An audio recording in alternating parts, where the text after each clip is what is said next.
Hey guys, welcome back to this week's pull, or as Josh would like to say, what are we reading? And in accordance with tomorrow and the future segments we have going on, tomorrow being issue 1s, just so happened today that a lot of issue 1s dropped from both Marvel and DC. So what we're going to do to tie into tomorrow's segment on how to fix the comic book industry, starting off with our first segment being issue 1s, we're going to talk and review all the, not all, but a good majority of the issue 1s that came out today. And we're going to start right off with the #1, Immortal Hulk by Al Ewing and Joe Bennett. Now, this is the one that I read, and, well, I know Dallas also read it. By the way, Josh and Dallas are both here. Say hello.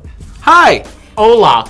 And so the Immortal Hulk is, as everybody should know, Bruce Banner died in Civil War II. He was killed by Hawkeye. Everyone thought Bruce Banner, the Hulk, to be dead. And, of course, you know, in keeping with Marvel not wanting to keep anybody dead, they wanted to resurrect the Hulk, this time giving him the immortal adjective. So instead of incredible or indestructible or infuckable, I don't know. Totally awesome. Yeah.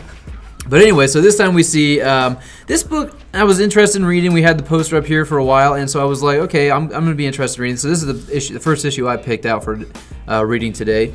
And as you guys can also see, we're dropping this on Tuesday, kind of giving you guys our early review. That way tomorrow, hopefully if you listen to this on Tuesday or early on Wednesday, you can go into your local comic shop, hopefully ours, and pick out whatever you liked what you heard or you didn't like. Stay away from whatever you didn't like what you heard. Anyway, so this one starts off, and instantly I think that the art is an interesting look. It's a little too clean looking for me, but the very beginning page actually starts off with a quote from Carl Gustav Jung, which is, "Man is, on the whole, less good than he imagines himself or wants to be."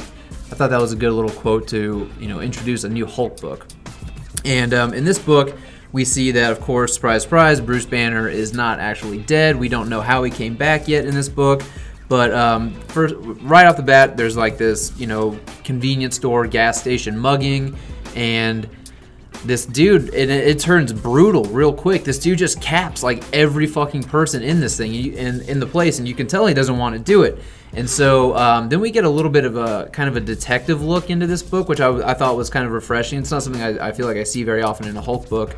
Kind of this detective trying to figure out who's the John Doe, who's the killer, there's no witnesses, all this stuff. And then it takes a really dark turn, and you find out that the guy who killed all these people does it because he owes like this biker gang some money, and he was really sad and freaked out about it, and the biker gang was like, "Fuck you, you little pussy, just like shut up, give me my fucking money, go out, you owe me more."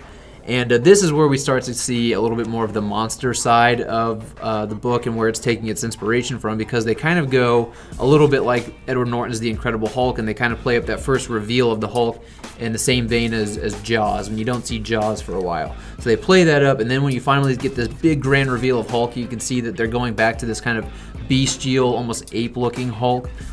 But he's very well-spoken.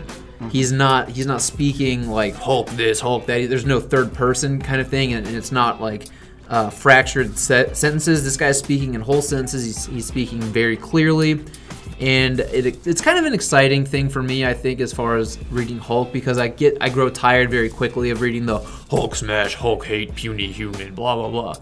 That kind of stuff. It can wear on you as a reader. But there's actually, what's cool about this is there's not a lot of Hulk in this book. Again, there's kind of that Jaws reveal. Then he, shit, I completely lost my train of thought. Anyways, then he reveals himself. He's talking to the dude who capped all the people, and then the next thing you know, Hulk's gone, and the detectives are like, "Oh shit, I think Bruce Banner's back," but there's no way Bruce Banner's back. So we as the audience are kind of like these detectives, like, how the fuck is Bruce back? And it ends with Bruce very Eric Bana, Ang Lee Hulk, which is him looking in the mirror, and they go back to the very first cover of Hulk, which is he man, is he monster, or is he both? And that's kind of the question permeating this book right now. What is the Hulk? Is he a man? Is he a monster? Is he both? Can he deal with the duality of that? And so honestly, I actually really enjoyed this book. I'm really looking forward to more of it. I'd say this is definitely one worth picking up if you're kind of got a light pull week this week and you're looking for something new to jump on. The Immortal Hulk is definitely a recommendation. You gonna give your rating, your new rating this week? I forget if we do that at the beginning. Do we do that right after each book? Yeah, after each book. Okay, all right. So guys, this week's segment, our rating system is going to be midi-chlorians for all those prequel fans out there. So the Immortal. Don't hate us for this. Yeah, we did this as a joke. The Hulk, I'd honestly give 3.75 midichlorians out of 5. I feel like that's a good review and good rating. I also read the book. I liked the duality situation. There was this whole overlying theme of good, bad, or monster, not just necessarily applied to the Hulk, but to humans in general. Yeah, well, the shooter. The shooter. Right. It was applied to him, and it was very underlying theme-ish, but humans in general, good, bad, monster, and then they cap it off with the Hulk being good, bad, monster. And the Hulk kind of almost taking a Punisher-like stance on vigilante justice in a way, because you don't see it, but you find out later what happened, and you're like, Jesus Christ. There was a very intense moment on how he claims that he tracked him. Yeah. And I thought that was a nice dialogue. Yeah, you know what? I forgot to say that. Yeah, they're definitely adding some stuff to the Hulk that makes you wonder, how is he capable of this?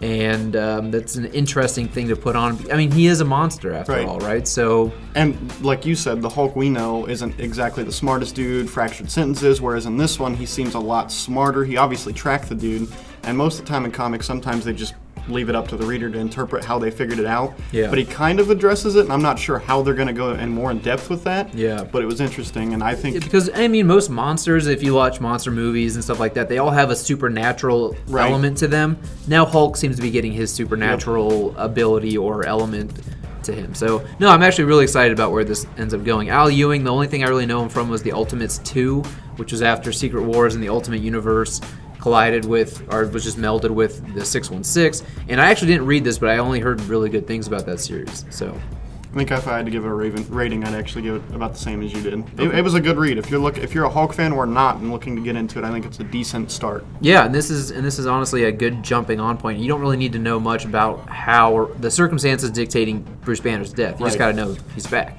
So. All right, and Dallas, what did you want to talk about today? Honestly, it's one I wasn't expecting myself to like or talk about because it's not something I would normally pick up, and that is AntMan and the Wasp, done by Mark Waid.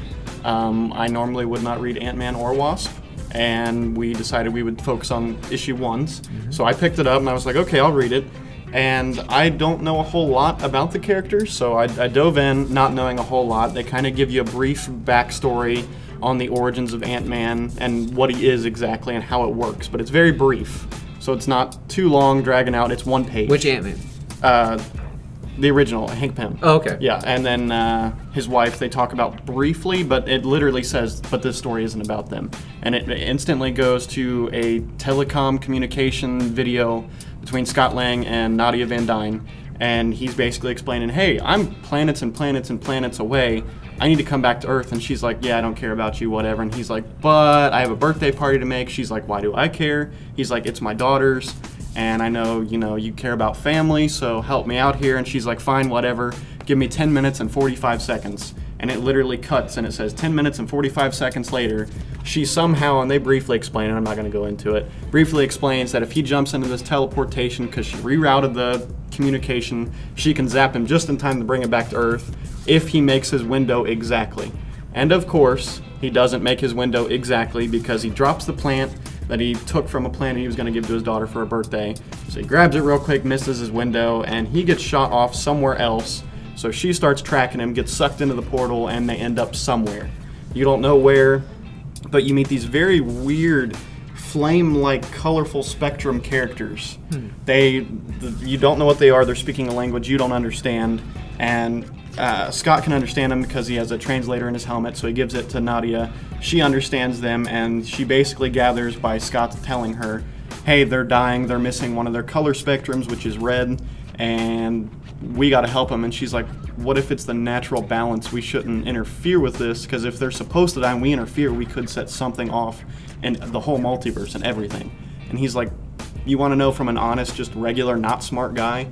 And she's like, okay, what is it? He's like, they're things and they're hurting. And she's like, okay, I'm on board, let's help them. She just jumps on that quick because he gives his perspective, because she's overthinking it. And it was nice to see that balance between the two. He's just this simple dude, kind of sarcastic and smart at times, and she's like this genius overthinking everything, and he brings her down a little bit. So they go on this journey to help them, and they find this weird red creature attacking them and killing off this sentient light, as they called it, these beings. And so she explains briefly some scenario where the Pym particles could be rerouted in their blasters to use a certain light spectrum, the opposite light, and hurt this creature. And so they start fighting this thing.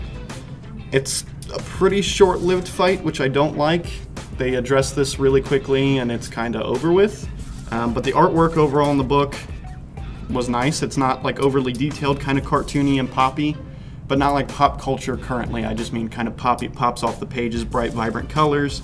And there's a nice twist at the end. So if you're interested in the twist or Ant-Man or Wasp or them together, I'd recommend it. I'd probably give it 3 out of 5 midichlorians. Okay, yeah, it sounds like they're trying to do another Ant-Man and Wasp, but what they're doing successfully is that they're kind of trying to do the passing of the torch the way they've been trying to do with all their other Marvel Legacy characters, but they're doing it because, you know, they've got established Scott Lang and Nadia Van Dyne, right? She was established a couple of years ago in the comics. I can't remember where she got her start. A couple of years. I think it was around All New, All Different. Yeah, I just can't remember what book it was because I was reading it. Was it Avengers? Yeah, because there's this big, huge, like, that's cover. Right. Yeah, it was a big, nice God, I can't cover. How much time it's I feel like it was like issue 2 or something like that. And this could be because I don't know the characters as well, but from the versions I'm familiar with, she's about the same age as Scott.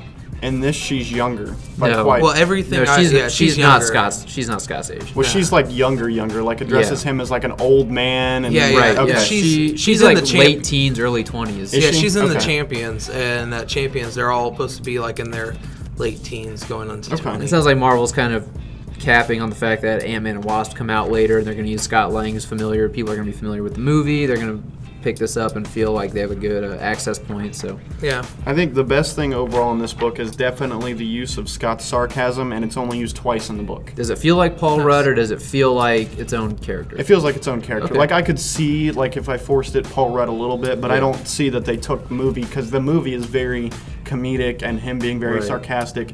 This, it's just a few times here and there. He's just your average Joe dude trying to do the right thing. Okay, cool. All right, and Josh, your book of this week. I picked Deadpool 1. It's written by Scotty Young, known for his McBaby covers for all of Marvel. It's actually I Hate Fairyland for I fucking hate Fairyland for the uncensored ones. It's a 2-part story. One is the artwork is done by Nick Klein, and the second one is done by Scott Upburn.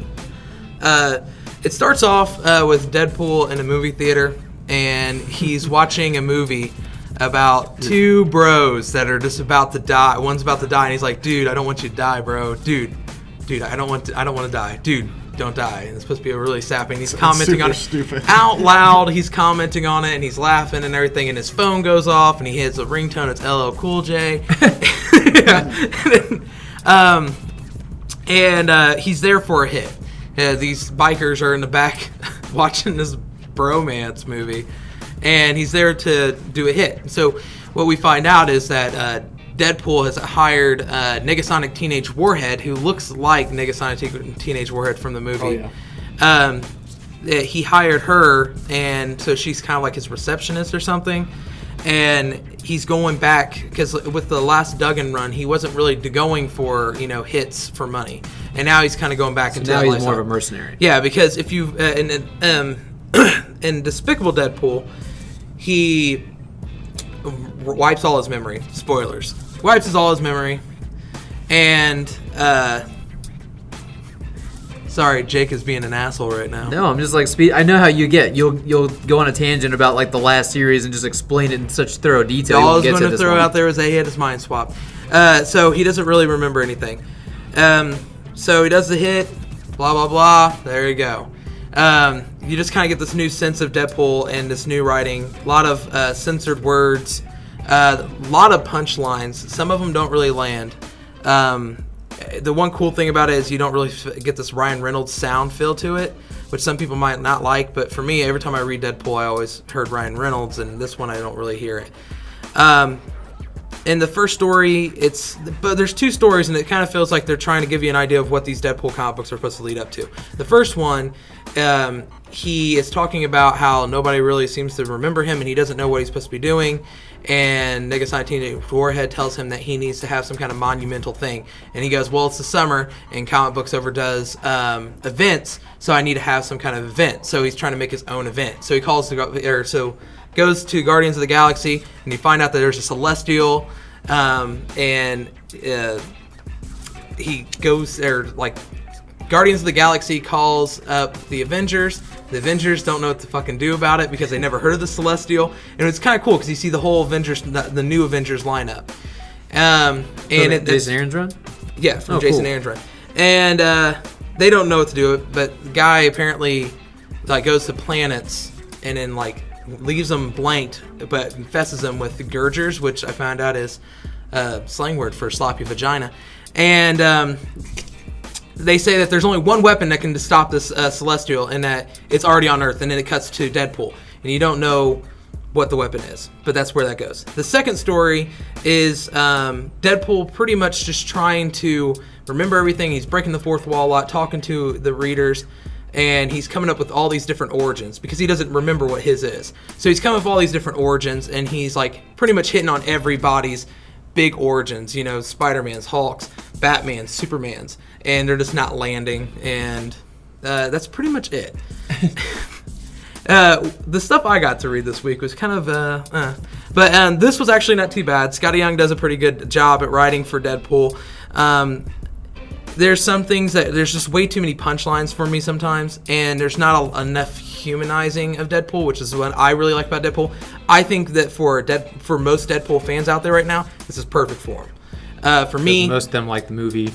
Most of them want the humor. Yeah. Most of them want the gore, and that's all there. Just for me personally, I like the humanizing. I like depressed Deadpool. And I don't think that I'm going to get that in this.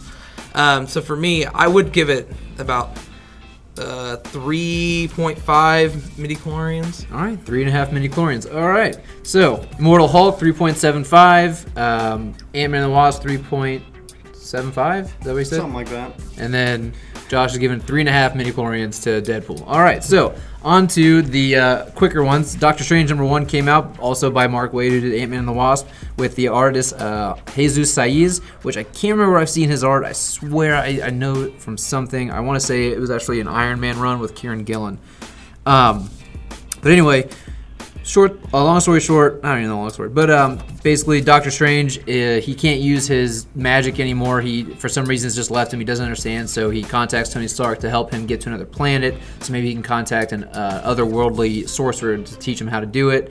But the best thing about it is that they kind of use his background as a surgeon and akin. It's kind of like they kind of use it as a metaphor to how he uses his mystical powers. So that's the best thing it's got going for it. Other than that, though, I'm not sure who the narrator is supposed to be, but I'm going to give it 2.5 midichlorians.